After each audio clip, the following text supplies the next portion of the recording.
Welcome to MSP 1337. I'm your host, Chris Johnson, a show dedicated to cybersecurity challenges, solutions, a journey together, not alone. Welcome, everybody, to another episode of MSP 1337. I'm joined this week by Matthew Fisch of FortMesa. Matthew, welcome to the show. Thanks for inviting me back, Chris. I think it's been a little while.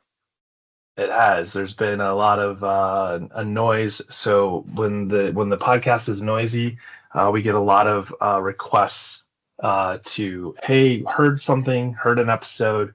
We know the following three potential opportunities to be on the show. And so I've had some very interesting participants over the last few months. So that's part of it, is I'm no longer having to chase people down to, please, what's Monday look like for you? So that's been helpful. I noticed my calendar has changed over this month. It seems like quarter one's clearly over and people are back to work, really focusing on their jobs. We've seen that with the uptick in requests to participate in the Trustmark too. So I went and looked back at last year and the year before, and as you go into that second quarter, all of a sudden it's like people are deciding that maybe their New Year's resolutions aren't being met because you have to do something. If you commit to one, you can't just put it on the calendar and cross your fingers that it'll just get done. So yeah, that's been quite interesting. So you know that today I brought you back, or asked you to come back on the show, was to talk about GRC platforms. Obviously, you are a founder of a company, FortMesa, that is in fact responsible for a GRC platform. And I think one of the things that you and I have talked about is MSP's understanding, or maybe the SMB space as a whole, understanding the importance of GRC and how GRC platforms and other tools and resources are kind of critical to really managing your overall risk posture. It's very difficult to do with a spreadsheet. And you had mentioned to me, we had talked about this before, Miles and I had looked at, for the Trustmark, what does it look like if we give you a spreadsheet option? Obviously, you can imagine what Wayne said, because that was really quick no. But the explanation, and I think you hit it on the head, is that how do you use a spreadsheet to show maturity? How do you allow others to participate in your journey if it's maintained in something that's not dynamic, like the FortMesa platform or SureShield or any of the other players that are out there that claim to be a GRC platform? I won't get into the details of what makes one true GRC or not GRC when it comes to the platforms, but the reality is they are dynamic. They're not a static document. Is that close to kind of how our conversation started? Well, I wasn't planning a history lesson, but as you're talking, I'm thinking back over the last 10 years of this industry, right? And so 10 years ago, FortMesa wasn't yet a gleam in my eye. There was Microsoft Excel, and that was the gold standard for this kind of thing. Unless you happened to work at a Fortune 100 and had a copy of RSA Archer deployed. And I think most people were paying for Aramba. Before Aramba launched their free, well, they had the community side, but it was very limited in what it could do. So if you were using Aramba, like Enterprise Edition, again, goes back to your statement about Archer. It was costly to do. And you really, the learning curve was steep. Well, those systems weren't really built for IT teams. I mean, they were built for compliance departments and staffed by a whole slew of people that are looking at more than just cyber, right? Sure. And in addition to that, you had assessment firms, and there was some software for running assessments, but a lot of that ran on laptops because that's how the assessors would show up with their laptop. Yep. And still do their scan, and they do their interviews, and they do their spreadsheets, and they cook their reports, and they're living out of hotels, and there was no, the cloud wasn't really a trusted place yet, and so the idea that there was a system that did not follow one person around, right? That was something for very, very large organizations that had whole departments full of paper shufflers, but the reality is that there's been a need for formalization that started out in government and large enterprise to really go across all organizations in cyber, in technology engineering, in privacy management, the same way that we deal with financial accounting. And that's the real thing that's going on here. And yes, you can actually you can maintain very mature books using Microsoft Excel. You can do that job if you are a CPA, and that's all you've been doing for the last 20 years, and you want to do everything the hard way. Well, don't we all want to do everything the hard way? Alone, yeah. So yeah, if you really want to take this big hard thing, which is formalizing cybersecurity and make it a team sport, which it needs to be to actually happen effectively, to actually stop attacks, you need a system that everyone can participate in. And that's probably not a spreadsheet. It's probably a piece of software purpose-built for task, just like everything else that we use software for. And GRC is the category I find myself in, but I'm here in the service provider ecosystem, IT service providers, other types of professional service providers. And I think that this, the evidencing and assessment part is like usually what we include in that GRC category. But this stuff starts long before that, actually. I mean, if you're an MSP, like first you have to target your customers. You have to figure out the regulatory impact across your different types of target customers. You have to inform them. You have to sell them into this activity, which is formalizing cybersecurity. And all of that is stuff that happens before you get to the point of assessment and evidencing. Now, if you're deciding to build an internal security castle, yeah, you can skip straight to the fun part, so to speak, in GRC. Right. But for most service providers, they're building their own castle and at the same time maintaining a bunch of other fiefdoms, right? So there's a lot of stuff going on here in the industry, and honestly, I don't know how you would do that in a spreadsheet. I just can't imagine it. Well, one thought I have on that is that you could do spreadsheet for like an initial pass, for like a, start answering questions in sort of a list-based model. But that real quick becomes unwieldy when you try to start pointing to evidence or attaching some sort of like additional details, and the spreadsheet starts to grow like it's like each row is in its own Word document. Yeah, well, and Excel's spreadsheets are great at making graphs, right? But they're not good at writing reports. And that's it's actually at the core here, is being able to hand over a report to someone else who says, yes, this is evidence you're doing the right thing. That's a really important thing. And Excel's horrible at that. And in addition to that, I think that you can answer questions in a spreadsheet, but questionnaires are for people that don't have a security plan, right? Right. And I'm going to tell you an insider baseball secret in the security industry. Oftentimes when you're in third-party due diligence and you're in the security department and you're talking to another security guy on the other side, that questionnaire is actually not what happens.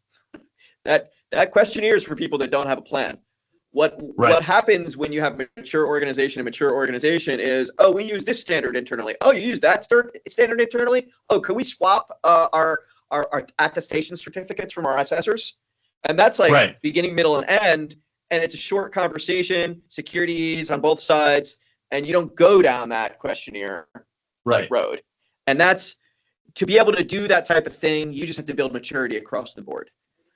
So that kind of highlights the overall function or role that a GRC platform plays.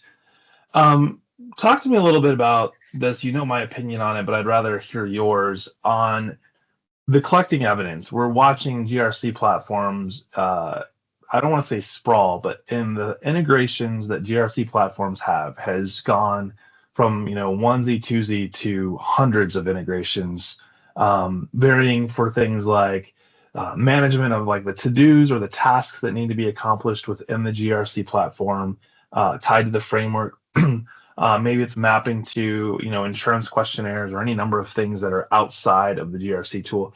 But then you also see things like adding in vulnerability scanners and, more of that automated evidence collection. And I'd be curious to hear your thoughts on that when someone is going through trying to align their organization with a framework to then have automated evidence get collected as far as answers are concerned against those said safeguards.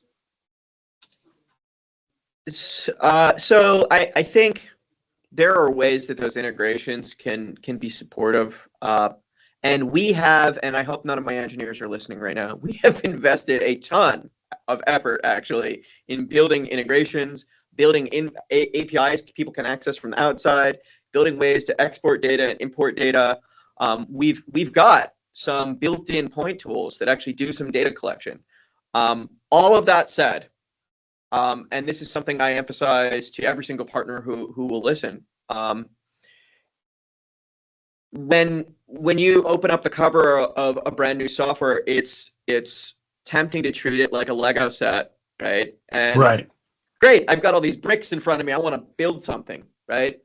But the reality is cybersecurity is, I usually use the guideline 2/3 people and process. It's only 1/3 technology systems. And of those technology systems, yeah, some of them might integrate with your GRC, but the reality is the vast majority of ensuring that you've got effective cyber program management is a person task. You can't automate your way out of it, and that needs to be the core. That needs to be the core of the job. And so if you're starting with automation, you're going down the wrong road. You are not going to lead to a place where you have effective documentation, where you have effective evidence, or you have a well-rounded cybersecurity program. You're not going to lead to that place, that goal line, that's actually going to be supportive of making a regulator happy, winning a cybersecurity claim arbitration, which is really like, as service providers, that's the thing you all should really be thinking about is, if I was defending this theoretical loss in an arbitration, there's a judge up there and there's a lawyer on the other side, and I just got to defend, I'm doing the best thing. What would you need in that situation? And it's not like this tool connects to that tool and it automates it and I ignore it and I don't have to do my job because the tools are doing their thing. That is not the answer. The answer is we have a cyber program and we have weekly meetings and we double check things and triple check things and we count things and we analyze things and we investigate things and we plan for things that might happen, and those are the things that really prove you're doing cybersecurity. It's not we've got a data collector over here. Although clearly we're in the technology world and we all need to collect data, right? I don't think the problem lies in the evidence collection piece. I think the challenge is helping MSPs understand the importance of going through a gap analysis and understanding what it is that they are working towards, the spirit of the controls, the spirit of the safeguards that support those controls, versus this tool that I ran tells me that I'm compliant with these safeguards. If you don't understand what that means, you are looking at a basically what could potentially be best case scenario, just a false positive. Worst case scenario, it may be, it's doing what it's supposed to, but like you don't understand it. And you fail an audit because you can't articulate to the assessor what any of it means. Well, I do know that there's many safeguards in every security standard and I would say the majority of safeguards, that if all you have is automatically collected evidence, you are not going to be doing well on assessment. That's a nice way of saying. Of course, we don't talk about pass-fail in an assessment world, but you will not want your client to read that report. You will not want the client's CEO to read that report. You will not want anyone to read that report. Well, no, I think it lends itself to the future of the MSPs leveraging GRC tools when it gets into how do they better understand the clients that they serve and the risks that their clients have, right? Like, it's one thing for me to implement, firewall management or to ensure XDR, MDR type tools are being used to get some of that evidence around security and protecting the client's environment. But if you don't understand the risks that the client has, the verticals that they're serving, and some of the nuances around how those employees, the people part, work, well, then you are just putting in products and services and reacting to the necessity of like, I need a patch, I need an update. You're not really looking at the overall governance that you're a part of because they see you as the extension of their IT department. Yeah, I mean, I'm thinking about these VCIO and VCISO concepts that we've all as an industry been talking so much about, and I think the labels are overemphasized because it's so much easier to say those words than it is to do the real thing that needs to happen, which is executive oversight on the IT, cyber, privacy functions in the business, executive level oversight, looking at strategy, understanding the business, understanding impacts to the business. And if you are the person that's bringing that to the table, you are doing that job of CIO or ISO. And if you're not doing that job, I don't know what you're selling if you think you're selling VCISO and CIO. Well, let's unpack that for a little bit. Like if we go to like NYDFS and what's coming down the pike with the new HIPAA 2.0 around providing those security officers, security services oversight.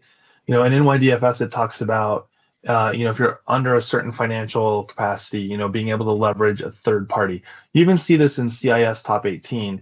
The capability model isn't tied to the, do you have 3 employees or 300 employees? It's talking about, do you as an organization have the capability, either through means of financial hiring or bringing in third party? Do you have the capability of aligning with what's being asked?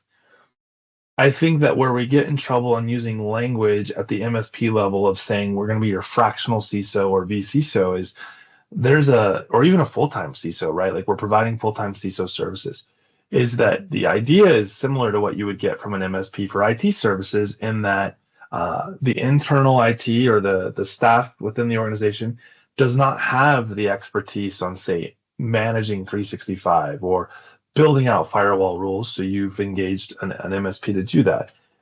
Similarly, when you offer VCISO services or VCTO, VCIO, whatever you want to call it, there's an expectation that I didn't hire you, Matt, to be my VCISO.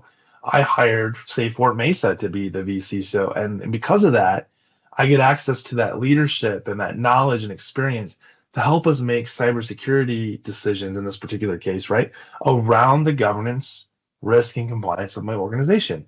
And I think that's a really hard, very difficult pair of shoes to put on if that's not what you do as an MSP and that's not where your strengths lie.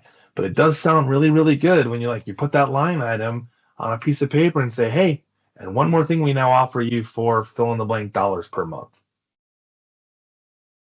Well, that really goes back to why I'm in this chair, because I was sitting around in 2016, having spent like 8 years diving into cyber compliance, and it wasn't the federal government had just sort of coined cyber at that moment, because we used to say information security. That was the common parlance for that type of work, or information assurance.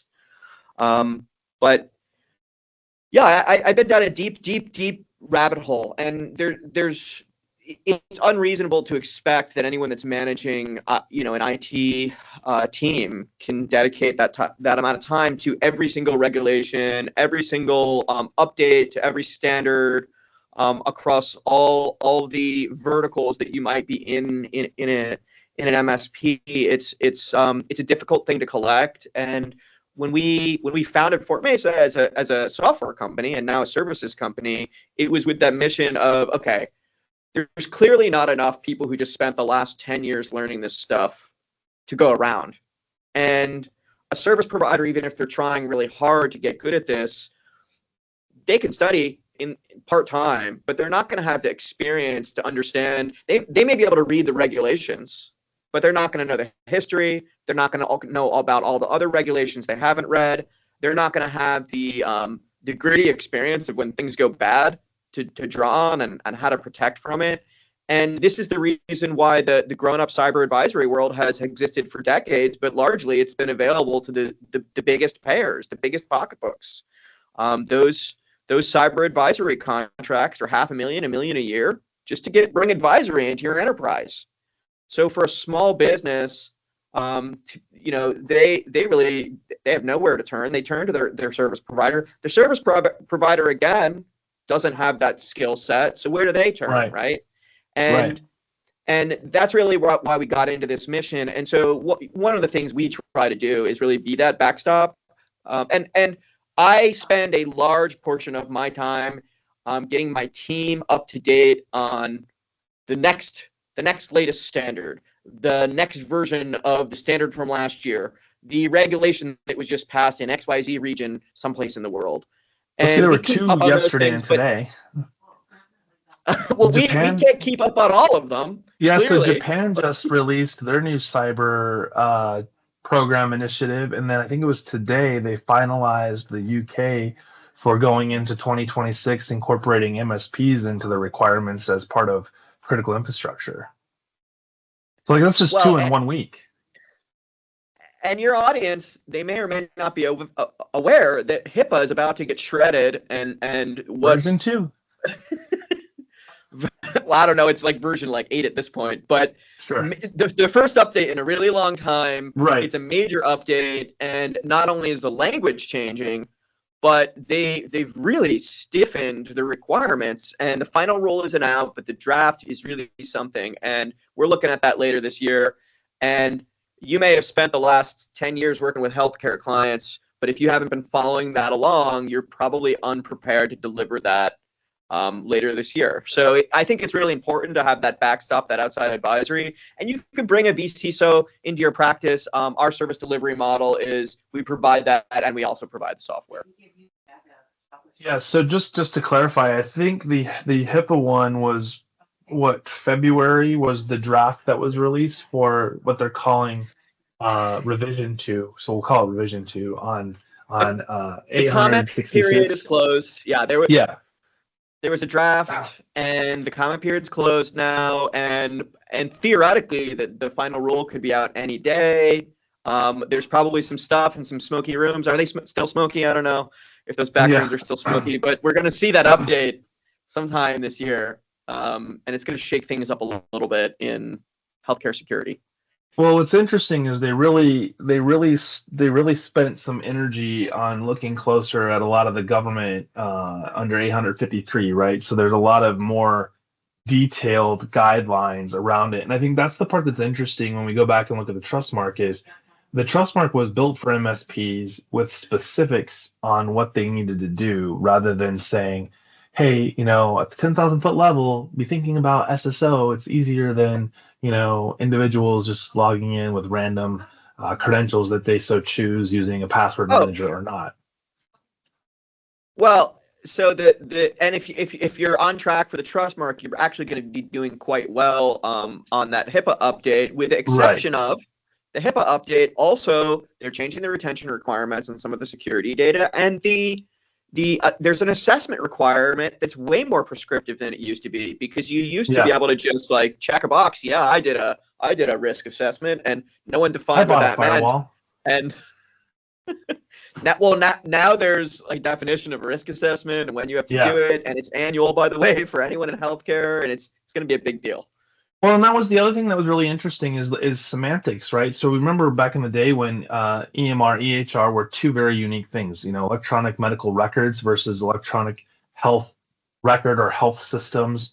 And then they kind of just blended them together because it was too confusing to say it's all encompassing. Similarly, we had security risk assessment, even though it was language largely that just said risk assessment. But if you look closely at what's included in a risk assessment, it was far broader than a security assessment. And there was all kinds of, wonky confusion around doing A versus B. And we see this also with things like pen testing and other ways in which to approach finding out what are the gaps or big risk areas within an organization.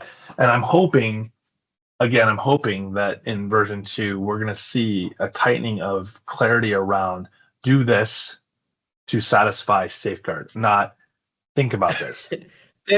I can't say what enforcement's going to look like yet, but there's specific definitions of what a risk assessment is and is not, and that's really the right direction.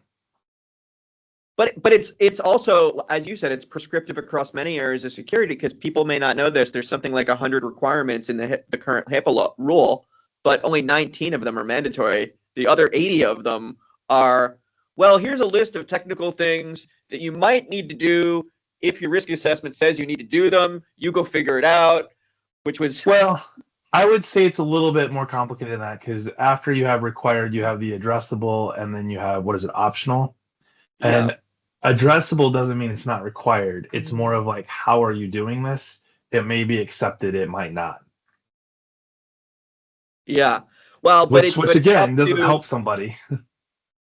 But it's an exercise for the reader to figure out, right? And that, well, that yeah, was... it's good. That's a great point.